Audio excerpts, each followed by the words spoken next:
Praise the Lord, everyone. Greetings from Alexandria, Virginia. Yes, I'm not in the boogie down Bronx today. On another road trip, taking my biochemist friend to another convention. And so I'm in the hotel room here in Alexandria, Virginia, which is a good time today, actually. Today is Sunday, what is it, the 9th?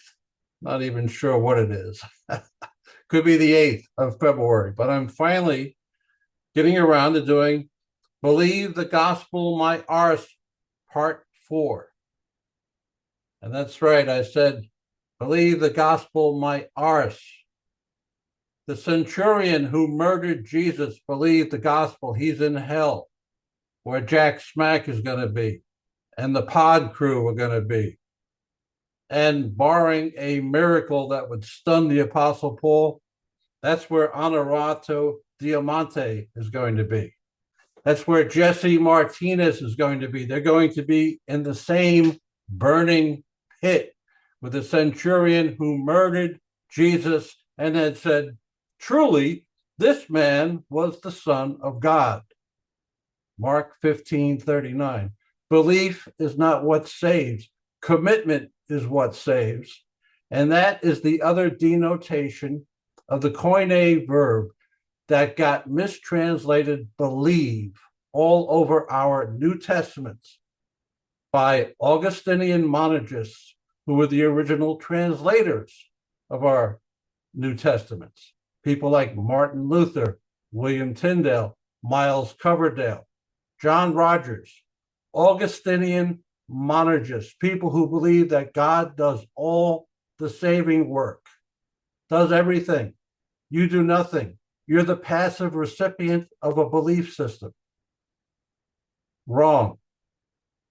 Wrong. Passive recipients of belief include that centurion who murdered Jesus. Okay? You don't get rewarded for believing something you could not disbelieve. The Apostle Paul could not disbelieve the gospel was true. Jesus appeared to him on the road to Damascus. How does he disbelieve that? No, the Apostle Paul is not going to stand with a crown on his head on Judgment Day because he believed his own eyes. He's going to spend eternity in paradise because afterwards, after the truth was revealed to him, he chose to put aside his own life, to pick up his own cross and follow that hard road that leads to life. And that is what saves. Believing the gospel, no. Committing to the gospel. Now, as I pointed out in the first three parts, which you are welcome to go back and have a look at, they're on the playlist here and the description. They're each about an hour long. I did a summary of the first three parts in my last video, a recap of the first three parts. I squeezed them all into about 30 minutes, and I also explained why I am bad grandpa, which has nothing to do with the way I treat my grandchildren. I don't actually have any grandchildren. I don't have any children, for that matter. Probably a good thing. My two marriages didn't work out all that well. Actually, it was only one that was legal, but those two long-term relationships I had did not produce any children, which, as it turned out, might have been for the best. In any case, that is not why I'm bad grandpa. That is also the reasons why I am bad grandpa, why they're calling me that. That is in the last video I did on this playlist. Okay, the recap of the first three parts. Now, I'm not going to recap those first three parts again, except to say very quickly that ARSE is not a cuss word. It's in the original translations of the English New Testament and Old Testament. Okay, the first Bibles by Miles Coverdale, Matthew's Bible, that contains that noun ARSE, and it's a direction, it's a body part, it's a euphemism. In any case, it's not a cuss word, okay? But I use that in my video titles to recall the people who put the scriptures into English originally, who were, as I said, Augustinian monergists who were attempting to escape from the Roman Catholic Church.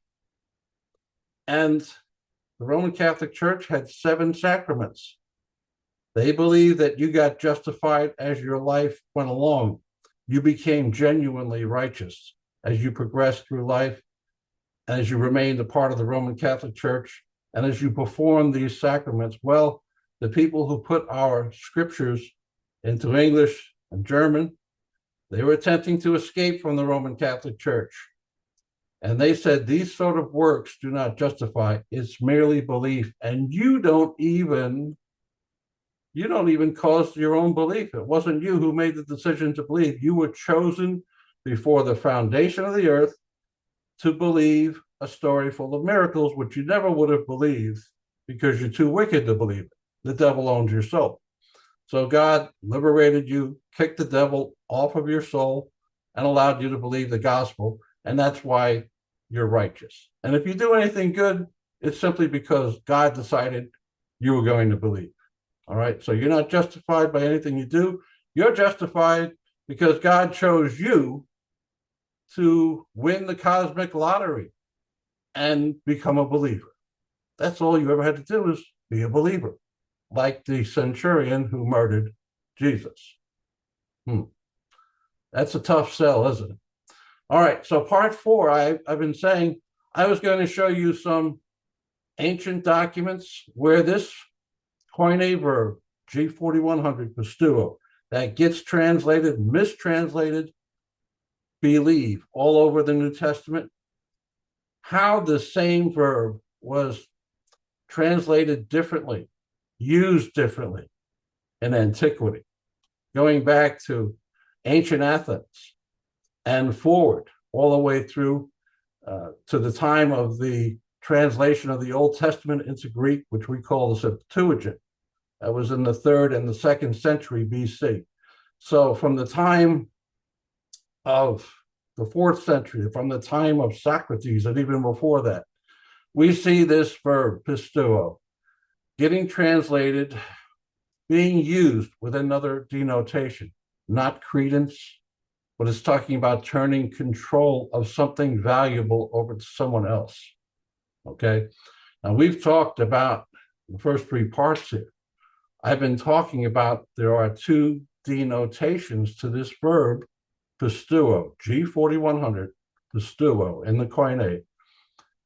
This verb can be translated one of 2 ways, and it, in fact, is translated both ways in our New Testament. So this is not a novel definition of this verb that yours truly is providing you with. No, this verb, pistuo, gets translated commit in John 2:24.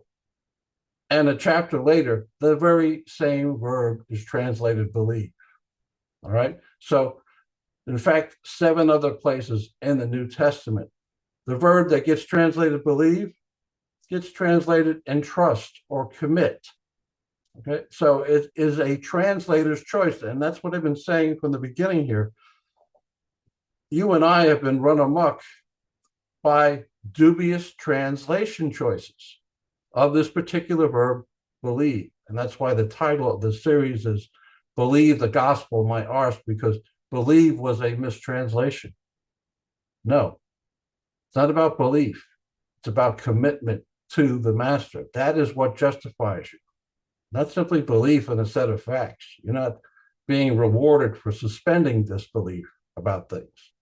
Okay?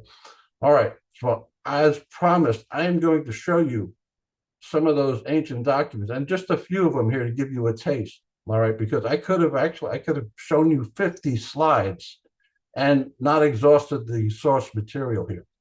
This verb pistuo that gets translated believe in our New Testaments, all right, it has a different denotation, and it is context dependent, like so many Koine words, especially the verbs. All right, so I'm going to show you just a few examples to give you an idea. And then in part 5, I'm going to show you from that Septuagint that I was talking about, the scriptures that the Apostle Paul and the other disciples of Jesus relied upon. And you will see that in the Septuagint, the same verb that gets translated believe in the Gospel of John, this is translated delivered to in the Septuagint, or committed to, or entrusted to. Okay, it's the same word. It is a translator's choice. I'm going to prove that to you today. I got 7 or 8 slides to show, so I'm going to try and keep this under 30 minutes. I don't know if I can. I'll try. Stand by.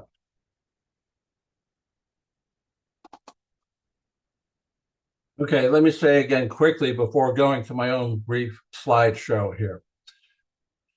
Some people think that this word entrust is just simply a different way of saying trust. It isn't.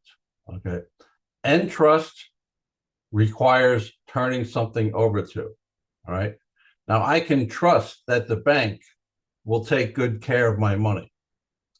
But when I entrust my money to the bank, I'm doing more than simply trusting the bank. I'm turning something of value over to it. In the same way, I can trust my children will be taken care of at the school. I can think about it. I can trust that a school would probably take good care of my kids during the day. Well, that's fine. But that's not the same as entrusting your kids to the school that day, actually taking them there to the school, delivering them to the school. All right. So there is trust and there is entrust. And that is the second denotation of this verb that gets translated believe all over the New Testament, despising the context. Even when you have to make up the content of the belief, they translated that verb believe. Again, you'll see it all over the New Testament. John 3:16, one of our most famous verses of the New Testament. Whosoever believes in him, okay, shall have everlasting life. Well, believes what? This is John chapter 3. What has he done? He's turned the water into wine. All right, so what are we going to believe? That he's a miracle worker? He's a magician? No, it's not whosoever believes in him. Whosoever turns control over to him, whosoever entrusts into him. They played fast and loose with the preposition that got translated in or to or on. That preposition, just a few verses later in John 3:24, the same preposition becomes into. So why is it on in John 3:16? Well, again, as I've been saying here, the people who put the original Koine, the original Greek New Testament, the ones who put it into our English, all right, who gave us our English Bibles, they were all hardcore Augustinian monergists who claimed that God does all the saving work. So if your righteousness with God is dependent upon you committing to him, that means you're doing something. Okay? You've made a decision to entrust Christ, Jesus, as your master. You're turning over executive authority to him. You're turning the authority of yourself over to King Jesus. That is you doing something. That's not you being the passive recipient of belief. So in John 3:16 and so many other places in John, the Gospel of John, they take this phrase, pisteuon eis, Koine phrase that's ubiquitous in the Gospel of John, pisteuon eis, believes on. Whosoever believes on. No, it's not believes on, it's whosoever commits to.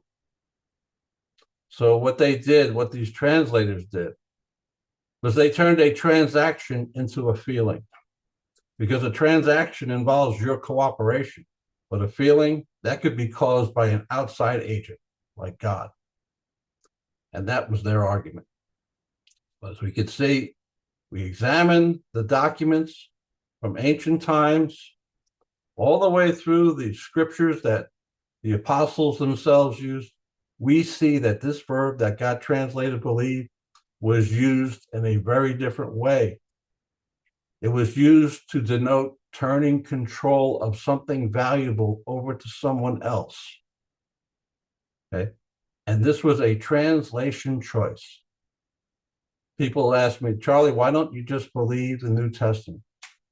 Well, I do believe the New Testament. I haven't put a faith commitment, though, into the translators of the original Greek, those Augustinian monergists, those Calvin freaks. All right, they had a different agenda. I prefer my New Testament neat. In other words, unfiltered. I want to know what the real word says, and I think you should want to know that too. Let's look at these slides before I start preaching here. Okay, stand by. I definitely make my prefaces too long. I know that it's a bad habit. I'm working on it, but hopefully everything I said was helpful. I'm hoping for that at any rate. But here we are, slide 1 of 7 or 8 I got to show you today.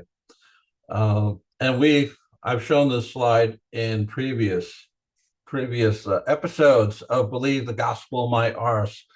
And this is Mark 16, 15, 16. This is one of the main verses that we think that it's all about believing the gospel, right?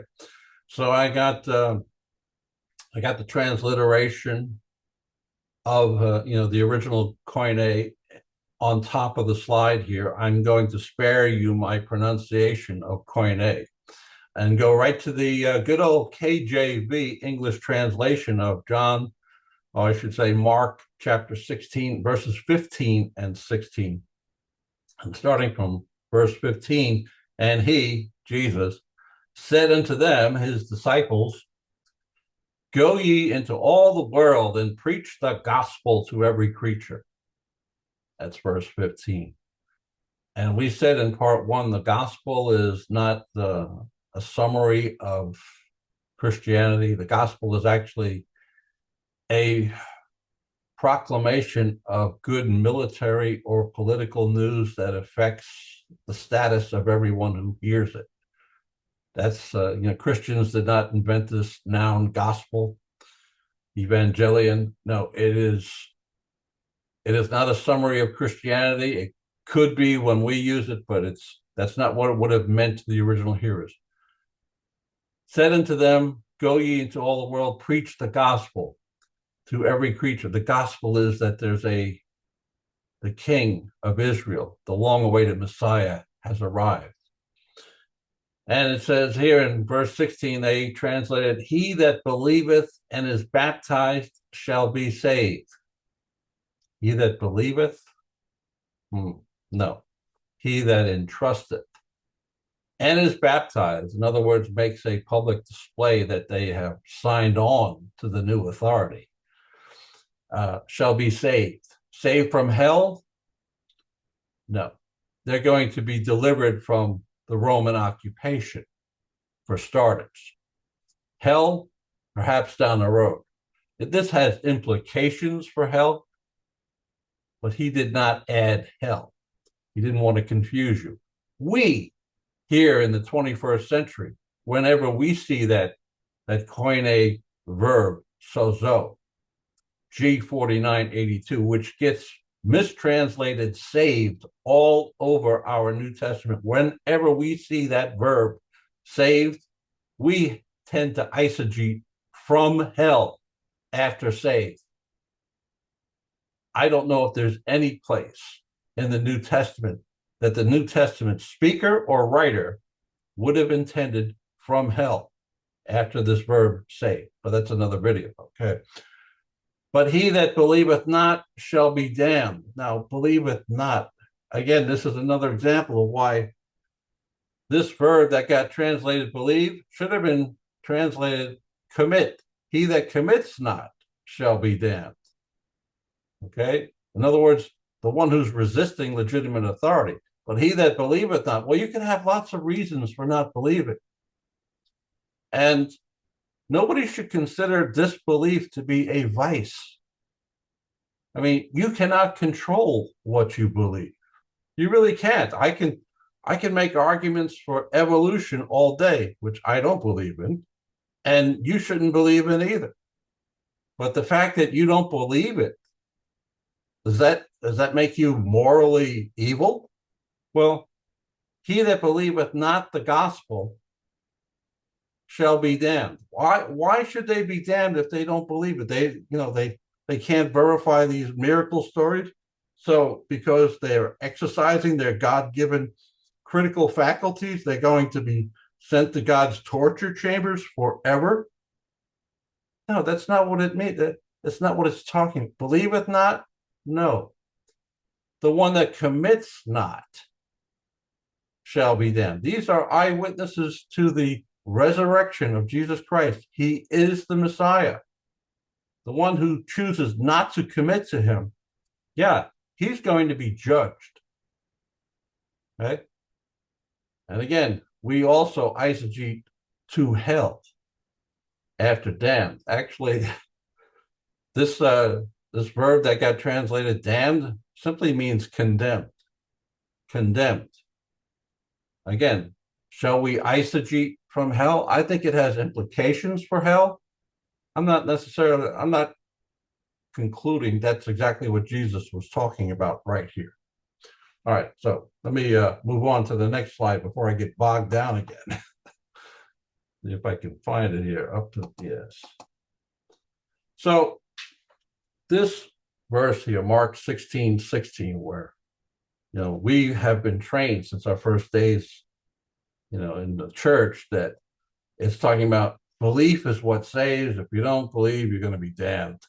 And but this particular verse was a problem for the original Augustinian monergists who translate it, because it makes it look like the believer has some say in this situation.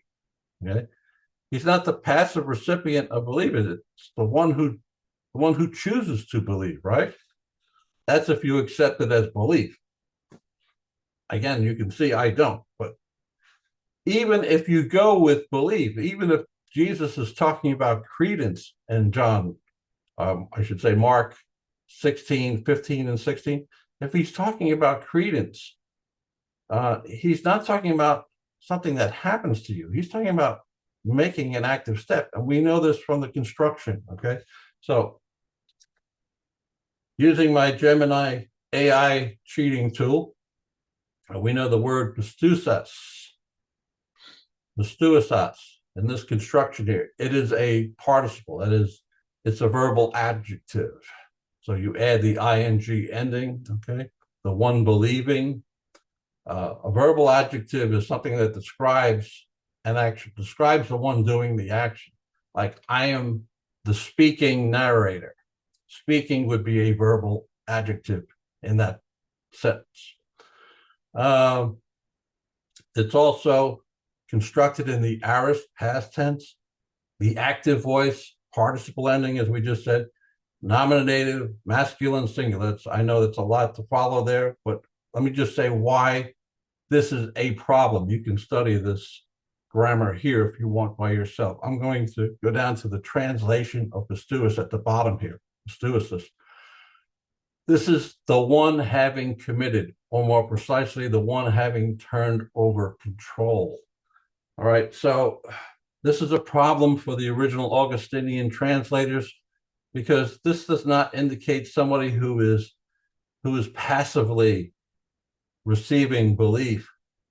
This active voice shows that it is the one believing who is performing the action. He's doing the action. He's not being done to. It's a subtle distinction, but it was a problem for the original translators, like William Tyndale, like Martin Luther, but one they got over, of course. So moving on. I told you that there are lots of ancient documents where this verb that gets translated believe all over the New Testament. Lots of ancient documents that show the other denotation of pisteuo, how it was used. And again, I'm just showing you a handful here today. I could show you 50 of these if I wanted to. You could do your own research the way I did it.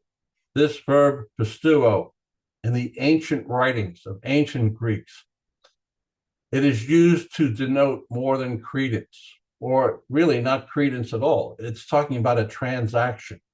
All right. So I will spare you, again, my Greek pronunciation and go directly to the bottom here of the translation of this famous Attic orator Isocrates' writing. And it says here, using the same koine verb we saw in Mark 16:16, the very same verb, pistuosos, that got translated the one believing. Well, here it is translated, for I, having entrusted or committed or turned over control of my money to Passion, I have been so far disappointed that I am in danger of losing both what I have here and what I left behind there. So in other words, I'm showing you this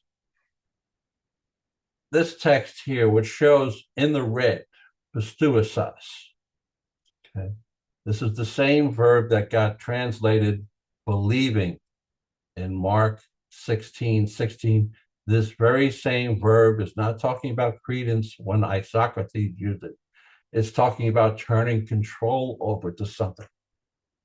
So once again, this verb is dependent upon the context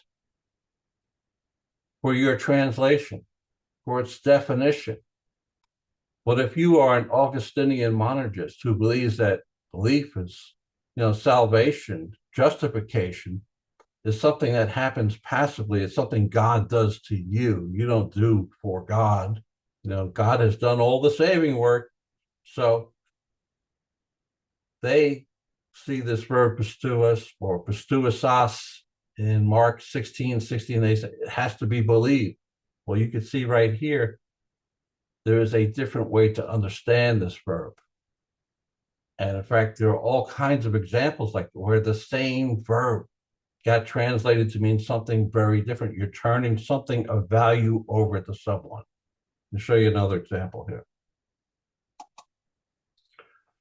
Theophrastus,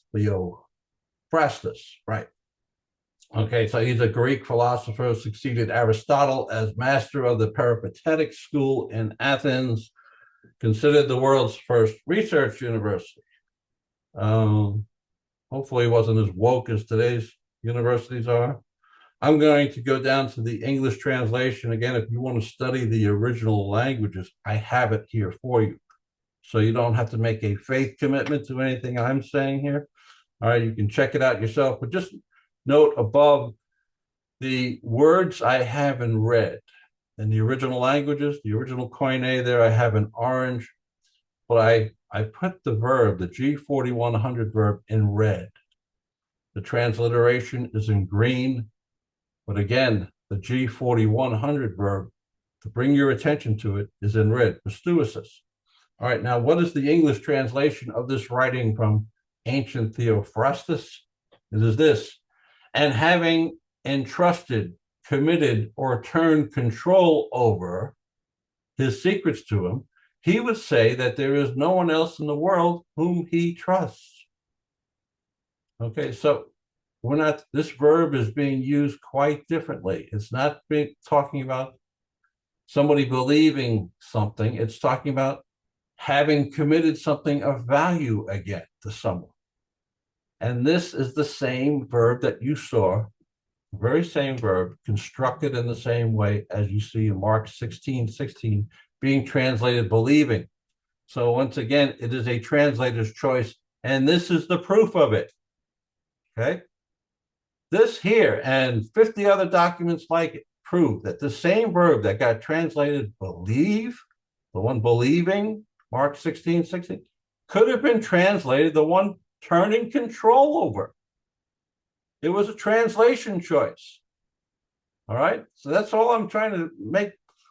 This whole series has been trying to tell you that our English New Testaments were not brought down from the mountain by somebody, okay, on stone tablets. They are a series of translation choices, and some of them are pretty dubious, okay? Thus, the name of this series, Believe the Gospel of My ARSE. All right, let me move on to the next slide here and show you another example of this. All right, here's moving quickly even further, just to show you where this other verb is used in John's gospel, in John 3:18, pistuosos, all right? Again, I have the original language in orange, highlighted in red, the G4100 verb, pistuosos, the transliteration in green, with again the G4100 verb in red. The translation, he who believes, John 3:18, he who believes or turns control over, in him is not judged, but he who has not believed is judged already. But look at what an alternative translation of John 3:18 could have been with the other denotation of the verb, and you'll see how much differently it reads. What a different gospel we have if they choose to translate this verb I have in red. Had they chose to translate believes to turns control over, he who turns control over to him. And this preposition, like I said in the beginning, this preposition that they translated in, which is G1519, transliterated EIS, ice. They translated that preposition in as they did in 3:16 or 3:15. Could have been translated, should have been translated to or toward. The one who turns control over to him is not judged, but he who has not believed is judged already. No, he who is not committed has been judged already. Why are you going to punish someone for not believing? You're not going to. No. You're going to punish them for not committing to the new Messiah. And that's what John's gospel is all about in the opening chapters. Who is the Messiah? You're not believing that he's paid your sin penalty. He hasn't done that yet. All right, let me move along here again. All right, start preaching.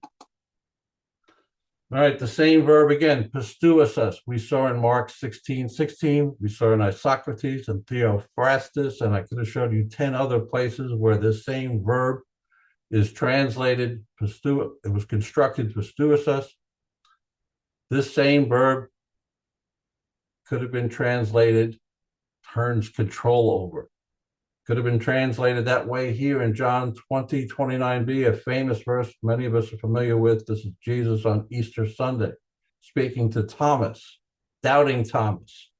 Okay. And he says, Jesus says to doubting Thomas, blessed are those who have not seen and have yet have believed.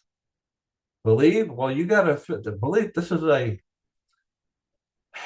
This verb here, pistuosos, this is what's known as a transitive verb, and it needs an object. The transitive verb takes you from a subject to an object.